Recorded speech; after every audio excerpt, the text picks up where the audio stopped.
Welcome to another of our candidate forums. I'm Halloran at Hilton Hill, and we're placing these on our website, WNOXnewstalk.com, so you can get to know the candidates. We are talking to candidates for Register of Deeds, and I guess I can't say candidates because we only have one candidate here. Scott Imge emailed us and said his schedule was too full and that he was not available for this. So Sherry Witt confirmed and came by to see us. She's in our conference room. Thank you for joining us. Thank you for having me. Well, I've been starting all of these interviews the same way. Tell me a little bit about yourself. Well, I'm a lifelong resident of Knox County. I'm a graduate of Fulton High School and the University of Tennessee. I'm a member of Corrington Baptist Church. I have two daughters, Shay and Chelsea. And I have numerous hours of community service. And I'm just a full-time mom and I've been in the registrar's office for 24 years. 24 years. Yes. Tell me about what you studied at the University of Tennessee. Human Services. Human Services. I really thought I wanted to be a social worker. Really? Yes, I did. And my first job out of college was actually in the criminal court clerk's office. I went to work up there, and I got to work for Martha Phillips. Wow. My first, yeah, we just lost her. What a, we did. What a woman. What a mentor. I What'd really you learn feel from blessed. Her? You know, Martha was very fair, Halloran, toward everyone in the office. She treated everybody the same. She was very disciplined. I mean, you know, there was you knew what lines not to cross. And I have learned, at the time I didn't realize I was learning from her because it was my first job out of college, and I was like, this is not fun. Right. You know, she expects us to do this and this and this. Well, this was, you know, she wanted us all to be professionals, and that's the kind of office she ran. So I try to imitate her as much as I can, and I don't think there could be a better person that could be a mentor to anybody than Martha Phillips. When did you get in the Register of Deeds office? I actually started there in '84. My daughter was 6 weeks old, and I went to work there as a secretary. I had left. I didn't know if I was going to come back after my daughter was born or not, and so at that time, Steve Hall had a secretary that was retiring, and he said, would you like to come back and work for me? And so I thought about it, and I came back to work when my daughter was about 8 weeks, I guess, and I've been there ever since. Wow. What have you learned? Well, I went from secretary to bookkeeper, and then the last 11 years, I've been the chief deputy. So it has been an experience. I've learned things in that office. I guess working for the county, you learn what the citizens want out of a public servant. And I don't think there's a classroom anywhere that can teach you like on-the-job training. What do they want? They want someone that understands. They want you know, the records to be accurate, of course, but they also need compassion. You know, when you're up there and they're saying, "Oh, I don't have an account. Would you please? Could you please just send this to me this one time?" And we're like, yeah, we can do that. You know, it's not something that you can bend the rules a little bit every once in a while and try to be just a good public servant. Why do you want the office now? Is it because you want to serve, or is it because it's the next logical step? You know, I asked myself that, especially in the last year. I've asked myself that question quite a bit, thinking, does my elevator go all the way to the top? Why do I want this? But I guess it's the next logical step. Plus, it's just, I care about the registrar's office. When you're there 24 years, I care about the people that work there. Our kids have grown up together. They've gone to weddings. They've been, you know, we work well together.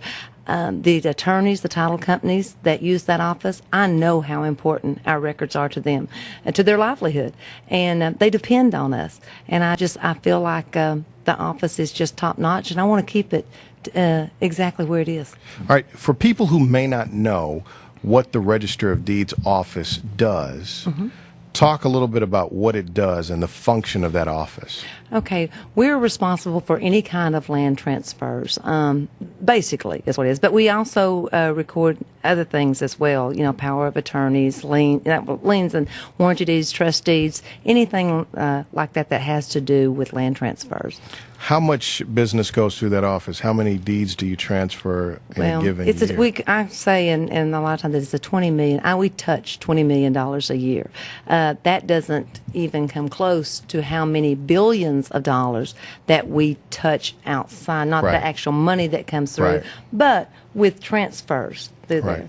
But of course, as everybody knows, the market is down right now, so we're not doing the business that we have been doing, unfortunately. What's the budget? It's the budget's about $20 million a year, you said? No, my budget is $230,000. $230,000. 130 of that is 130 is my rent. Right. And then approximately 100, 102, whatever. I cut the 7% when the mayor asked that, so I think I'm down right around 100. How many staff do you have? In my salary suit, I can have 29. I'm down to 23. Are you running the office from a technology and personnel standpoint as efficiently as you can? And if you are elected to serve as the Register of Deeds, speak to us a little bit about technology and efficiency. Absolutely. I think, it's not a can I, will I, I'm doing it. We have been doing it. And there's not ever been a question as far as anything in the registrar's office. When they ask us to tighten up, we tighten up. But being there 24 years, it's given me the advantage of seeing if something, if they come back and they say, can you please see if there's any way you can cut? Well, obviously, I know what the market is right now, so I know we're not going to be using as many labels. We're not using as much paper. I can cut in that way.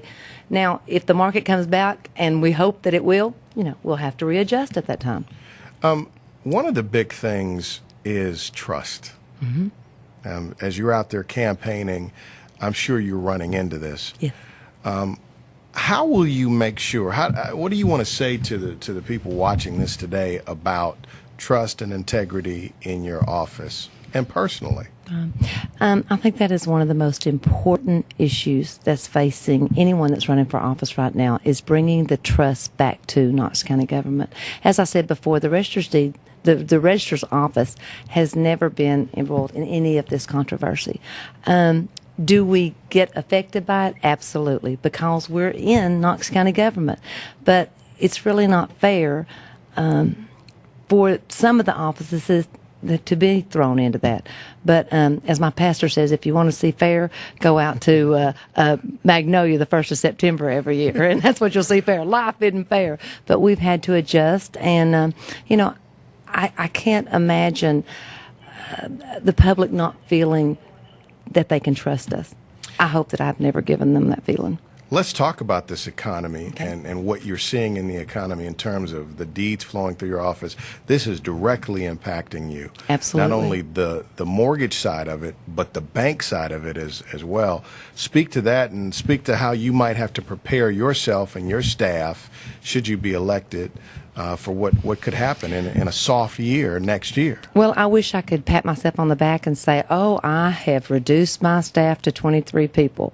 When the truth is, yes, I have reduced, through natural attrition, they've retired on their own, but I have had to redistribute job duties for them. We've gone back, and some of the surveyors are just very excited because we're doing some housekeeping things. We're getting those old maps in faster. We're doing this and that, and I'm, trying to keep their jobs.